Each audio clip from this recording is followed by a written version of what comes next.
They called him the greatest, the man who floated like a butterfly and stung like a bee. Inside the ring, Muhammad Ali was untouchable, a poet of fists, a master of movement, a champion who redefined boxing itself. But outside the ropes, his battles were darker, heavier, and far more punishing than any opponent he ever faced. This is not the story of knockouts and titles. This is the story of exile, of betrayal, of a man stripped of everything he had earned because he refused to bow.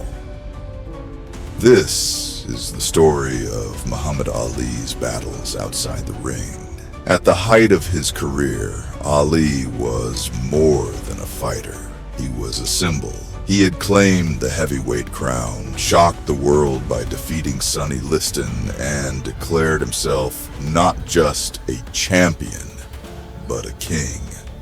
His charisma was unmatched, his words as sharp as his punches. He was young, brash, unapologetic, and he was unstoppable. But then came the draft notice. The Vietnam War raged, and the U.S. government called on Ali to serve. And in that moment, the fighter who had never backed down from any man stood his ground against an entire nation. He said, "No, I ain't got no quarrel with them Viet Cong," he declared. "No Viet Cong ever called me the N-word." It was a statement that shook America. To some it was courage, to others it was treason, but for Ali it was conviction. He had joined the Nation of Islam, embraced a new identity, and vowed to live by his principles. He would not fight a war he did not believe in. He would not betray his faith. He would not kill for a cause that was not his own.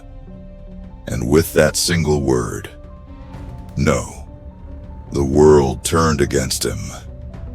The government stripped him of his heavyweight title. His boxing license was revoked. He was sentenced to 5 years in prison, though appeals kept him free. For 3.5 years, the greatest fighter alive was banned from the sport he had mastered. The cheers became boos. The spotlight became a weapon. He was mocked, vilified, branded a coward, a traitor, a disgrace. Sponsors abandoned him. Money vanished. The man who once stood on top of the world now stood alone. But Ali's battles outside the ring were not just political, they were personal. He faced financial ruin, public hatred, and the crushing weight of isolation. He was 25 years old, in the prime of his career, and yet he was forced into exile. Every day away from the ring was a day his body aged, his reflexes dulled, his prime wasted. And yet, through it all, he stood tall. He spoke with fire. He carried himself with dignity. And he refused to surrender his beliefs. He traveled the country, giving speeches at colleges, inspiring young people to question authority, to stand for something greater than themselves. He became a voice for the voiceless, a symbol of resistance. But the cost was immense. The world saw the glamour of Ali's words, but behind the scenes, he was struggling to survive. Bills piled up, opportunities vanished. The man who had once been the richest fighter in the world was now scraping by. Still, he never wavered. He never apologized. He never begged for forgiveness. He knew that some battles are bigger than titles, bigger than money, bigger than fame. And when the Supreme Court finally overturned his conviction in 1971, Ali was free to fight again. But the years of exile had taken their toll. He was no longer the same fighter who had danced around sunny Liston. His speed had dulled, his reflexes slowed. The comeback would not be easy, but Ali was never about easy. When Muhammad Ali returned to the ring, he was not just fighting opponents. He was fighting time, fighting doubt, fighting the weight of history. His first great test came against Joe Frazier in what the world called the fight of the century.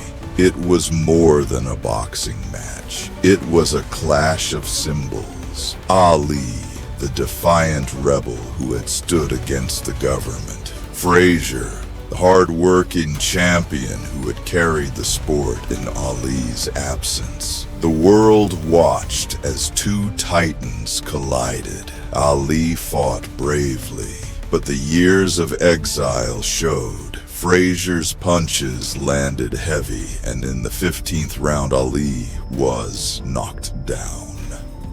For the first time, the invincible champion tasted defeat. But Ali did not break. He came back again and again and again. He fought wars inside the ring that mirrored the wars he had fought outside of it. Brutal battles with Frazier. Unforgettable nights against George Foreman, where he unveiled the legendary rope-a-dope and shocked the world by reclaiming the heavyweight crown in Zaire. Each victory was redemption. Each fight was proof that he was more than a boxer. He was a force of nature, a man who could not be silenced, could not be erased. But the price of glory was steep.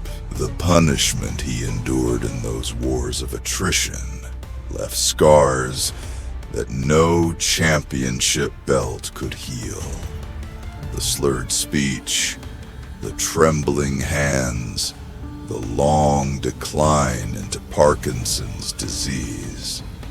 These were the shadows of his greatness, the cost of his success. Ali had conquered the ring, but the ring had also conquered him. And yet, even in decline, he remained a giant. He lit the Olympic torch in 1996, his hands shaking, but his spirit unbroken. He became a global ambassador for peace, a symbol of courage, resilience, and conviction. Muhammad Ali's story is not just about triumph. It is about sacrifice. It is about the dark side of success, the price of standing by your principles, the toll of fame, the cost of being larger than life. He was a champion in the ring, but his greatest battles were fought outside of it. And that is why he will always be remembered, not just as the greatest fighter, but as the greatest man who refused to fall.